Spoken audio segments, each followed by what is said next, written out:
Hi అండి, welcome to our channel. అందరూ ఎలా ఉన్నారు? బాగున్నారా? నేనైతే చాలా బాగున్నాను.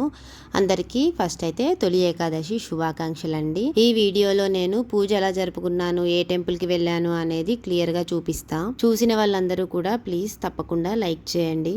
పూజ అనగానే మనకి పూలు కొబ్బరికాయ గుర్తొస్తాయి కదా, అలానే తొలి ఏకాదశి రోజు పేలాల పిండి తినాలి అంటారు. సో నేనైతే ఎవ్రీ ఇయర్ కూడా తెచ్చుకుంటాను పూజ కోసం. అది ముందు రోజు నైటే పూజ కోసం కట్టుకునే శారీని కూడా నేను నైటే తీసి పెట్టేసుకున్నాను, ఎందుకంటే మార్నింగ్ హడావిడి అవ్వకుండా ఉంటుంది. అలానే పూజకి నేను యూజ్ చేసే సిల్వర్ ఐటమ్స్ కూడా నీట్గా క్లీన్ చేసి పెట్టేసుకున్నాను. మా బాబుకైతే ఆ రోజు హాలిడే లేదండి, సో నేనైతే కొంచెం ఎర్లీగానే లేచి ఫ్రెష్ అప్ అయిపోయాను.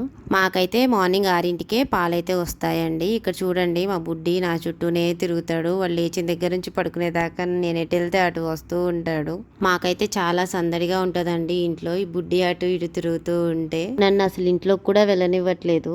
నా పనుల్లో నేనుంటే మా బాబు చక్కగా రెడీ అయిపోయి బాక్స్ కూడా కట్టేసుకున్నాడు. నేనైతే ఇంట్లో వాళ్ళ కోసం అయితే రైస్ కడిగేసి పెట్టేస్తున్నానండి, ఎందుకంటే వాళ్ళైతే రైసే తింటారు. మేము టిఫిన్స్ మానేసామన్నమాట. తాగితే రాగి జావ తాగుతున్నాము, లేకపోతే ఇలా రైస్ తినేస్తున్నాము కొంచెం లేటుగా. మా అమ్మమ్మ గారికి మాత్రం డైలీ మార్నింగ్ రాగి జావే ఇస్తున్నాను. డాక్టర్ అయితే అదే సజెస్ట్ చేశారు మాకు. సో తనకి రాగి జావ ఇచ్చేసి మేము కూడా అదే తాగుతున్నాము. అది కాకపోతే ఇలా రైస్ అయితే తినేస్తున్నాము. ఎలాగో మార్నింగ్ వంట అయితే చేస్తాను కదా బాబు కోసం, సో అందుకే. ఇక్కడ నేను స్టవ్ గట్టు దగ్గర పసుపు కుంకుమతో బొట్లు అయితే పెట్టుకుంటున్నాను. రెగ్యులర్ గా పెట్టే అలవాటు అయితే లేదండి, కానీ ఫెస్టివల్స్ రోజు మాత్రం పసుపు కుంకుమ పెట్టకుండా నేను వంట అయితే స్టార్ట్ చేయను. డైలీ నేను మా బాబు కోసం మార్నింగే లేచి వంట చేస్తూ ఉంటాను కదా, ఎందుకో నాకు ఆ హడావిడిలో ఇవన్నీ చేయాలి అన్న ఆలోచన రాదు. తొందరగా వర్క్ కంప్లీట్ చేసుకోవాలి అన్న ఆలోచనే ఉంటుంది, అలానే క్లీనింగ్గా ఉంచుకోవాలి అన్న థాట్ ఉంటుంది. ఫైనల్గా బొట్లు పెట్టడం కూడా కంప్లీట్ అయిపోయిందండి. నేను ఎప్పుడు కూడా పాయసం చేస్తాను, ఏ ఫెస్టివల్ వచ్చినా కూడా. ఇక్కడ బౌల్కి బొట్లు పెట్టుకుంటున్నాను పసుపు రాసి. నేను ఎప్పుడు పాయసం చేసినా ఈ బౌల్లోనే చేస్తానండి. పాయసాన్ని చాలా మంది చాలా రకాలుగా చేస్తారండి. కొంతమంది రైస్ ఉడికిన తర్వాత బెల్లం పానకం పోసేస్తూ ఉంటారు వేడి తగ్గిన తర్వాత, కానీ నేను మాత్రం పాలల్లో రైస్ ఉడికిన తర్వాత డైరెక్ట్గా బెల్లం అయితే వేస్తాను. బెల్లం చూసుకొని తెచ్చుకోవాలండి, డీమార్ట్ బెల్లం వేస్తే మాత్రం కన్ఫర్మ్గా పాలు విరిగిపోతాయి. ఇక్కడ కొన్ని పాలు అయితే తీసి సపరేట్గా వేడి చేస్తున్నానండి, ఎందుకంటే ఇవి మా అమ్మమ్మ గారి కోసం. మా అమ్మమ్మ గారికి మార్నింగే కాఫీ తాగే అలవాటు ఉంది, సో తన కోసం సపరేట్గా తీసి వేడి చేసేసాను. ఇక్కడ పాలు అయితే మంచిగా పొంగాయండి. అందులో ఇప్పుడు నేను కొంచెం బియ్యం వేసి ఉడికిస్తున్నాను అనమాట. అలానే జీడిపప్పు కిస్మిస్లు కూడా నెయ్యిలో వేపుకుంటున్నాను, ఎందుకంటే పరిమాణంలో వేస్తేనే బాగుంటుంది టేస్ట్. అలానే ఇంట్లో ఎండు కొబ్బరి ఉంటే దాన్ని కూడా తురుముకొని నెయ్యిలో వేపుకుంటున్నానండి. పరిమాణంలోకి ఎండు కొబ్బరి వేస్తే టేస్ట్ చాలా బాగుంటుంది. ఇక్కడ నేను కాళ్ళకి పసుపు రాసుకోవడానికని పసుపు కలుపుకున్నానండి. ఎప్పుడైనా గడపలకి రాసే పసుపు, కాళ్ళకి రాసుకునే పసుపు సపరేట్ గా ఉండాలి. అసలు కాళ్ళకి పసుపు రాసుకోకుండా పూజ చేస్తే చాలా ఇన్కంప్లీట్ గా ఉంటుంది కదా పూజ. నేను పూజలు చేయడం స్టార్ట్ చేసిన దగ్గర నుంచి కూడా చాలా సార్లు పసుపు రాసుకోవడం మర్చిపోయాను, ఎందుకో తెలీదు, అసలు ఆ టైంకి గుర్తుకు రాదు. ఇక్కడ నేను గడ పూజ కోసం అన్నీ రెడీగా పెట్టుకున్నాను. ఇక్కడ చూసారు కదా డిజైన్, అది నేను ఒక నెట్తో వేసానండి. ఆ నెట్ కూడా నేను షార్ట్స్లో అప్లోడ్ చేశాను. నేను ఫ్లిప్కార్ట్లో తీసుకున్నానని చెప్పాను, ఆ లింక్ కూడా నేను ట్యాగ్ చేశాను, కావాల్సిన వాళ్ళు తీసుకోండి. షార్ట్ లింక్ కూడా నేను కింద డిస్క్రిప్షన్లో యాడ్ చేస్తా, ఒకసారి చెక్ చేయండి. ఇక్కడ రైస్ అయితే మంచిగా మెత్తగా ఉడికిందండి. ఇప్పుడైతే బెల్లం తురుముకుంటున్నాను. ఇక్కడ నేను యూస్ చేసే బెల్లం వచ్చేసి నేషనల్ మార్ట్లో తీసుకున్నానండి. రీసెంట్గానే నేషనల్ మార్ట్కి వెళ్ళిన షార్ట్ కూడా అప్లోడ్ చేశాను కదా. డీమార్ట్ బెల్లం కంటే కూడా నాకు ఎందుకో ఈ బెల్లం చాలా నచ్చింది, ఎందుకంటే పాలు అస్సలు విరగలేదు అండ్ పాయసం టేస్ట్ అయితే చాలా బాగుంది. ఇంతకు ముందు తెలియక నేను ఎక్కువగా డీమార్ట్ బెల్లమే యూజ్ చేసేదాన్ని. పాలు ఎందుకు విరిగిపోతున్నాయి అనేది నాకు అసలు అర్థమయ్యేది కాదు. ఇక్కడ నేను కొంచెం గీ అయితే యాడ్ చేస్తున్నానండి. గీ వేస్తే పాయసం అయితే చాలా టేస్ట్ వస్తుంది. అలానే ముందుగానే నెయ్యిలో వేపుకున్న డ్రై ఫ్రూట్స్, కొంచెం కొబ్బరి కూడా వేపుకున్నాం కదా, అవి కూడా వేసి కలుపుకున్నాను నీట్గా. యాక్చువల్గా నేను ఈ ఫెస్టివల్ రోజు వడపప్పు, పేలాల పిండి, పాయసం 3 రకాల నైవేద్యాలు అయితే పెట్టాలి అనుకున్నానండి స్వామివారికి. వడపప్పు కోసం నేను పెసరపప్పును నానబెట్టడం అయితే మర్చిపోయానండి, లాస్ట్ మినిట్లో అయితే గుర్తొచ్చింది, సో అప్పుడైతే నానబెట్టేశాను. పప్పు నానేలోపు నేను వెండి సామాన్లకైతే బొట్లు పెట్టుకుంటున్నానండి. పెసరపప్పు నానడానికి ఎంతో టైం పట్టదు, జస్ట్ 15 మినిట్స్ అయితే సరిపోతుంది.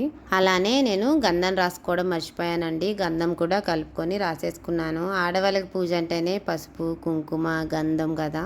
ఇక్కడ నేను బౌల్స్లో అన్ని నైవేద్యాలు సర్దుకుంటున్నానండి. పేలాల పిండి తీసుకొచ్చాను కదా, సో దాన్ని కూడా ఒక బౌల్లో వేసుకుంటున్నాను. అలానే కొంచెం పాయసం కూడా బౌల్లో పెట్టేశాను.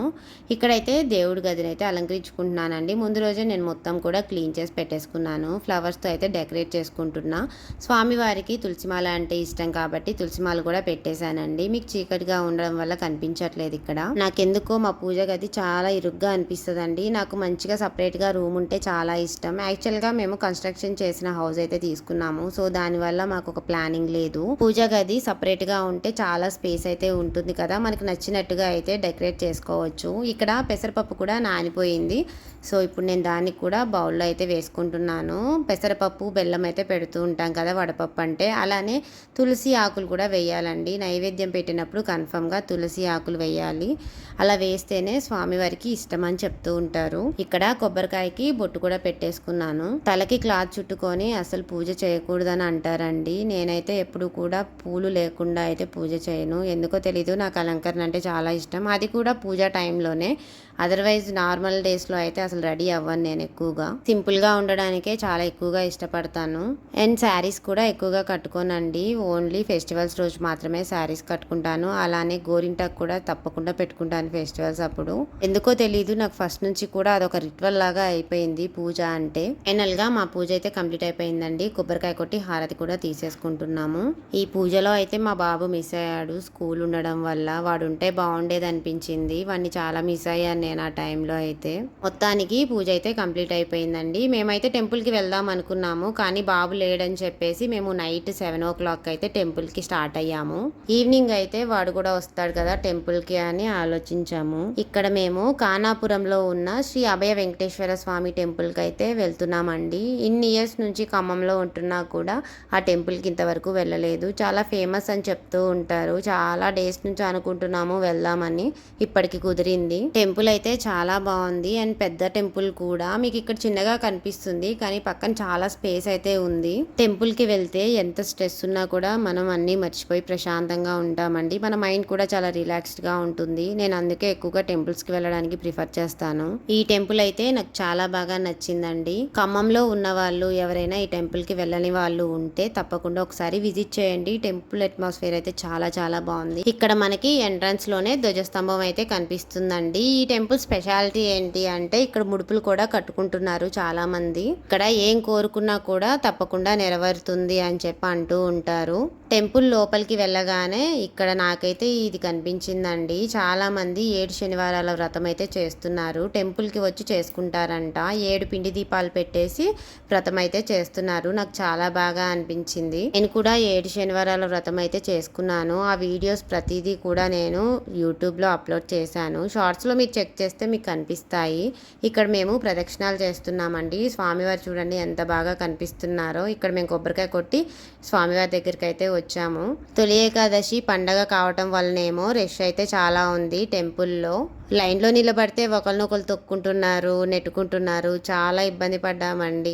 ఎందుకు అంత ఆరాటం అసలు అర్థం అవ్వలేదు మాకు. బాగా నెట్టేశారు మమ్మల్ని అయితే. ఎంత కష్టపడినా బయట స్వామివారిని చూడగానే అన్నీ మర్చిపోతాం కదా. నాకైతే అదే అనిపించింది. ఈ స్వామివారిని చూడడానికే కదా ఇంత కష్టం పడింది అని. ఫైనల్గా మేము ప్రసాదం తీసుకొని ఇంటికైతే రిటర్న్ అయిపోయామండి. వీడియో నచ్చితే like, share, subscribe. Thank you.